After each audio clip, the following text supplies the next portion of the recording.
But James, I heard you use this idea that we seem to require solid truth in the West, and you seemed a little bit hesitant about the validity of that solidity. Does that fit with what we've heard? I just think that as societies develop, they accumulate structures of knowledge that feel more and more solid in a way.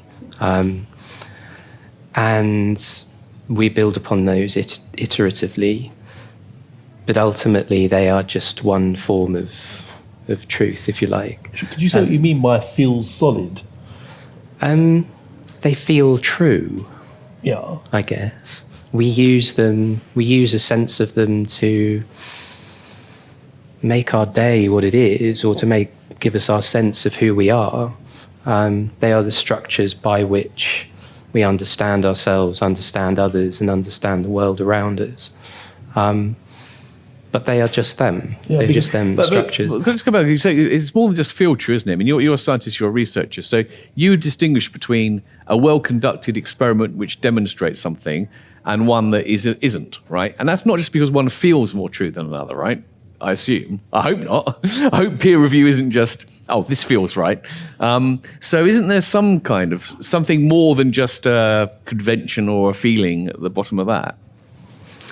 Well, yeah, I mean, one would hope so, but it depends what topic you're talking about. And I think when it comes to mental health, perhaps the answer is no, and it is very much about how people feel. I'm reminded of this quote by Einstein. So it's not everything that matters is measurable, and not everything that is measurable matters. And that so applies to psychiatry and the development of treatments for mental health. We define disorders. I don't like the term disorder. I heard Eileen use it. I tend to say problem. But they're just conceptions that we have. They're sort of syndromes from observing the fact that different people, if you're low in mood, you tend to have sleep problems, that sort of thing. So we create these clusters of labels that we feel are meaningful. And then serendipity discovers some sort of treatment like an antidepressant. So we start doing trials on them to measure them with scales that we've made up. And we use that to create this solidity of a mental health problem with a treatment. And empirically derives the bit. And apparently it's empirically derived, but it isn't.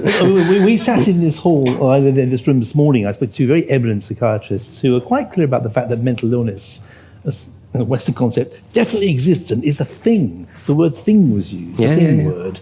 And here you're saying, fascinatingly, that mental illness as such in cultures way beyond the West, and let's face it, there are more people out of the West than there are in it, on the planet, you're saying it's a culture-bound thing, this idea of a Western.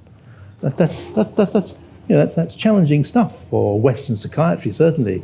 Is that a challenging thing for Western analytical philosophy, do you think? Well, I'm not sure, because I think I totally agree that a lot of there's this kind of categorization of mental illnesses, and sort of which have this kind of pseudo specificity, but really often they're just sort of symptom clusters, and they're not sort of natural kinds. So I think that a lot of philosophers are already kind of suspicious of that kind of way of looking at mental health. I don't think the fact that these things exist, I suppose I would always be a bit skeptical of the idea they simply don't exist at all anywhere outside the West and they only exist here. But I could perfectly believe that they're a lot less prevalent in smaller scale societies, because a lot of these things are the product of,